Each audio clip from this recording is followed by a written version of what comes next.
What's up, guys? Fight of the night was Wood and Kenny. Ankalaev and Khabib win the performance bonuses. What a night. Wow. Wow, man. He is the baddest motherfucker on the planet. Like, I mean, let's start with, there's like a feeling out process for like 2 minutes, and then it's on. I mean, those two were going. The pressure that Khabib puts on you is unbelievable. Literally didn't respect his punching power, just walked right into everything, did what he wanted. When he started to go for like the armbar in the first round, I was like, oh my God, he's gonna try to pull off an armbar. You know, then the second round, he keeps the pressure on him, starts to go for that submission. I was like, oh no, right? And he locks it up, gets it, and chokes him out. Unbelievable. And he still didn't lose either round. Crazy. Have you had a chance to speak to him yet? I mean, obviously, I think we're all a little bit surprised by his decision. I mean, I think we all understand his emotion coming into this, but have you spoken to him yet? No. He was in the octagon. We were all just standing around listening, and you can tell. I could tell. It almost smelled like an upset tonight. The way that he reacted at the weigh-ins, the way that he acted when he was walking out tonight. He didn't look like himself, breathing heavy and taking deep breaths, and but wow. What's your expectations? I mean, obviously, do you take him at his word that that's it, or do you think that maybe he'll change? What this guy's been through, we're all lucky that we got to see him fight tonight. And I'm hearing rumors of other things that I didn't know about that you guys will hear about when he comes out later, I'm sure. Apparently, he was in the hospital. He broke his foot. Yeah. So 3 weeks ago. So he has 2 broken toes and a bone in his foot that's broken or something like that. That's what his corner was telling me. And never told anybody, walking around. So, I mean, he is one of the toughest human beings on the planet, and he's the #1 pound-for-pound fighter in the world. And seriously, you have to start putting him up there at GOAT status with, whoever else you think is the GOAT. So what do you do? I mean, obviously you respect him, you give him his time. Do you talk to him and say, hey man, we still got some ideas for you? I don't ever listen. When guys want to fight, they want to fight. If they don't want to fight, they don't want to fight. Let him take some time off. Let him heal, not physically but emotionally heal with what he's going through from losing his father. I said we're all lucky we got to see what we saw tonight. I guess it'll all, we'll have to see how it plays out with him, how the rest of the division shakes out. But we did have Michael Chandler here tonight. Obviously, he got announced and did an interview and didn't get to fight. Have you figured out what you want to do with him now that, he didn't have to fill in this weekend? Nope. I was focused on tonight, and that's it, man. We've been here for 5 weeks. We're almost done with this shitty year, and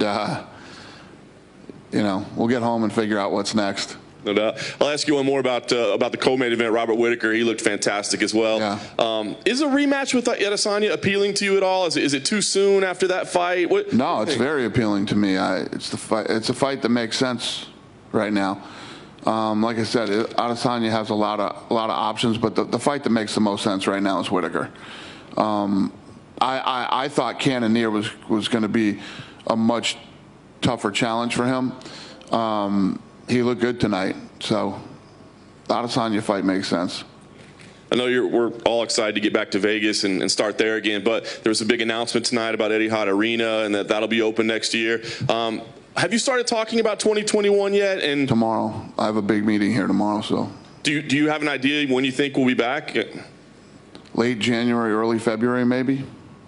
Go back home, do a bunch of fights at home, and then we should be ready to do, some international fights, title fights, and things like that. The end of January, early February. Nice. And last thing for me, since he's the hero of Fight Island, Hamza Chimaev, of course, you mentioned the other day in an interview, him and Leon Edwards. Just want to get a status update on that. Is that signed and done? Yeah. Is it signed, guys? Who's in here? Yeah. Done. Signed. Signed. Done. December 19th. Yeah. Awesome. Thanks, Dan. Thanks. I'm excited for that one too. Before this fight, you mentioned that you had something big coming for Khabib. Obviously, he's retired now, but can you tell us what it was? No. Hey, Dana. Hey. I know you said you don't know what to do with Michael Chandler, but could it be something like him and Tony Ferguson as the coaches of The Ultimate Fighter? I know you're looking for coaches for that show. Would that not make sense? Yeah, no, yeah, that's interesting too. But I don't know. I don't know yet. We'll see what happens. In MMA, we see a lot of retirements, and then a lot of guys unretire. But with someone like Khabib, in your personal opinion, knowing that he promised his mother that he wouldn't compete again, do you believe him? I do. Yeah. And then earlier today, Floyd Mayweather did an interview and said that you guys have been in talks and you guys are going to be working together. And I know that recently you said Zuffa Boxing is benefiting from the coronavirus. Is that linked? No, I didn't say Zuffa Boxing was benefiting from the coronavirus. I said that there was interesting things going on out there that I might be able to put together that I would be interested in. I only want to put on fights that are the best fights. This is what we do. We put on the best versus the best, and the only way that I would do anything in boxing is if I could do that. And there is an opportunity, so I'm looking at. But yeah, I told you guys a long time ago that me and Floyd were talking about doing something. And then last thing for me, earlier this week a report came out with some allegations against Mike Perry from his ex-wife. I was wondering if you'd heard about those and if that's something you're investigating. Yeah, I heard about it. I heard that she wanted to get a restraining order and the judge didn't allow the restraining order, and nothing really came out of it. I think she alleged that he'd been physical in their relationship. I don't know. I have no idea. Cool. Thanks, Dana. Thank you. Dana, over here. You obviously have that, you're without a champion now, so you're going to have to crown a champion at some point, especially in the lightweight division. Does that make this McGregor-Poirier fight in January that's being targeted, will that most likely be for a vacant title? Say that again? Well, the McGregor-Poirier fight, could that be for the vacant title now if it's at 155? I don't know. Yeah, I have no idea.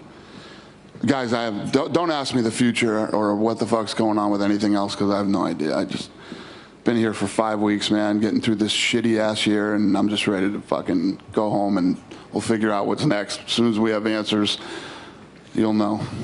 All right? Have a good night.